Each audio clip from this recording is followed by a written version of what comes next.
their availability for this weekend, and just maybe if they're not going to be available this weekend, what kind of timeline they might be looking at in their respective injuries. Right now, we're still, Zach, evaluating them. I'll know more today when I get to practice. I spoke to Tim this morning, and just at this point, I don't know. I really don't. He both went down, it was X's elbow and Malik's ankle. So nothing. They didn't do anything yesterday. So we'll see if they're on the floor to do something today. So we'll see. Alex and then Mike Niz. Thanks for the time. Appreciate it. Looking at kind of some of the defensive numbers, like in Big Ten play only, you guys are, I think, fourth now in the league in points per possession allowed, first in 3-point field goal percentage defense. What's been better, I guess, recently defensively, and kind of what do you attribute the improvement there to? Well, there's a 7-footer on our team that blocks shots and rebound the ball. That makes a big difference for us. When we getting beat off the bounce and we trying to scramble, when he's at the hole, it helps. Guys, when I look at our ball club and base our numbers and where we are as a basketball team, I look at the full parts, and I haven't had a full deck with this team since the latter part of November, which would have been the Harvard game. So, from a coaching standpoint, I'm still reaching and grabbing and scratching because we haven't had a full deck. We had it for a few minutes the other night, and then all hell broke loose. Malik goes down, X goes down. So, all we're doing is just trying to continue to work on our rotations, things of that nature, things that some of these young guys are not used to doing, to stay as solid as we can from a defensive standpoint. I thought the 4 or 5 days that we had leading into the Illinois game gave us an opportunity to get back to some of the basic stuff.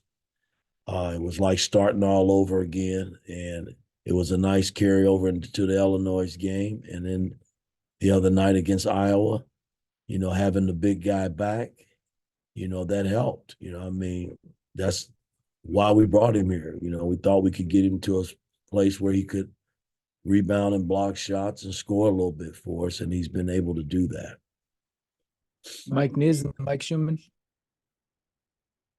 Yeah, Mike, you've talked about kind of the next man up mentality with the injuries, but did you sense the team kind of it all being down, kind of, after, you get the win, but, you're kind of dealing with this uncertainty moving forward with X and Malik? Did you kind of talk to him, and do you feel kind of that message resonating, that next man up?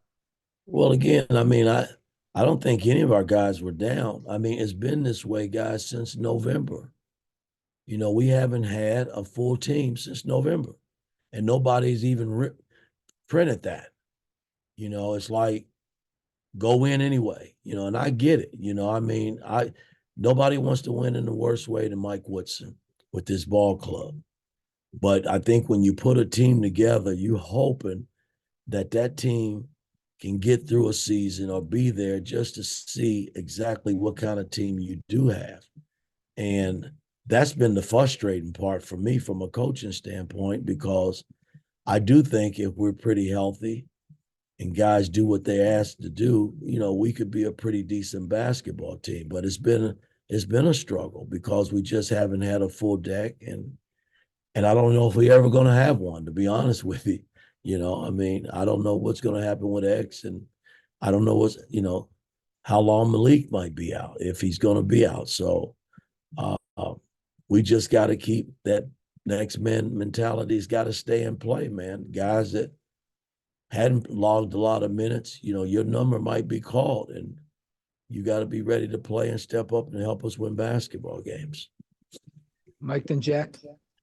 Yeah, hey coach. It seems like in a lot of sets you guys have run, you even if X or Gabe have been in the game, you've had Trey at the point. Could you just talk a little bit about what you've seen developmentally from him as a primary ball handler and how he kind of fits what you want to do offensively? Well, I mean, we put him in that position last year when X went down, alongside Jalen. Even though Jalen was the primary ball handler, we stuck Trey in a lot of pick and rolls and gave him an opportunity to get downhill and make basketball plays. So it's been a carryover from last season. That's when it started. And more than ever now, depending on X's situation, Gabe uh, and Trey and Anthony Lil now, because he's in the mix.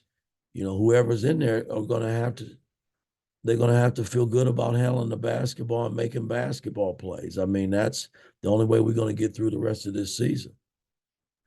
Jackson Daniel. Yeah, Mike, in the last two games, Illinois and Iowa, we've seen you kind of go smaller a few times with some 3 guards or even 4 for a couple brief stretches. Just what do you like about kind of what those lineups give your team, maybe both offensively and defensively? Well, Illinois forced you to play small. I mentioned in one of my statements, it would have been really interesting to see, how we would have really matched up if we had Ware and what they would have done with our 2 bigs in the game. You had no choice but to go small because Ware didn't play. But Iowa, they kept, they kind of forced us to play small because they didn't play their 2 bigs together that much in that ball game. So, it wasn't that I tried to match up with them, but I thought it was the right thing to do because they were small. At one time, they had 2 small point guards in the game, so you could play X and Gabe together. So I mean, I'm just trying to mix and match based on what's going on the floor. But if I got my 2 bigs ready to play, that's who I'm going to play. I'm going to make you have to match up against us. I mean, that's why I got a 7-footer and a guy in Malik who's improved at his position to play those 2 spots. Daniel then Zion. Yeah, Coach. I know you've mentioned some of the injury issues that you all have had and kind of limiting some of the things that you've tried to implement. But as of right now, I think you guys are 344th out of 351 teams and 3-point attempts per game. When you were assembling this roster, is this the type of offense that you envision having? Well, if you haven't had your point guard, who is probably your best pick and roll guy, it's kind of hard to run pick and rolls and get threes. The only way we get threes now is we post our guys get double, we kick it out, or we get early transition, or we advance the ball up the floor. I don't look at that. I mean, you guys, you look at the 3-point shots. We've had a lot of attempts, probably not as many as most of the college teams. Why not make the shots that we've had? That would help, to me, in terms of our shooting percentage. I mean, I don't know what we're shooting right now in the Big Ten. It's not great, and when I look at the guys that are shooting them for us, everybody's down. Gallo's down from last year. I mean, Gallo shot it, I thought, extremely well for us last year. He's not shooting it that well this year. Mac has had his struggles. And you can go on and on. I mean, we're just, our bigs are shooting better threes than our perimeter guys, and it shouldn't be that way. So we just gotta keep working the threes that we get. We got to knock them down. You can't play Illinois and go 0 for 9. That's 9 opportunities. You came up dry. So, I mean, you can listen, in the NBA, I led the league in taking threes with the Knicks and made threes. Well, if you got guys that are making them, then you shoot them. And we are shooting some, but hell, you still got to put the ball in the hole, guys. I mean, you can shoot them and shoot them and shoot them. I mean, in every coach in college basketball, after a game that they lose, You know, you hear them say, well, you know, we didn't make shots. We didn't make threes. Well, what are you going to do? You got to keep working at it. And hopefully they'll start knocking them down, the ones that they do shoot. That's kind of how I look at it. All right, Zion, last one. Yeah, Mike, I just wanted to go back to just the smaller lineups you've had to play due to injuries and the last couple of teams you've played. When you're playing those lineups defensively, what do you feel like the key is to just the switching and the scrambling and rotating behind the ball? Well, again, it's Illinois is unique. Iowa, they normally play their bigs. And I thought Ware had did such a good job inside against their bigs and blocking shots and altering shots.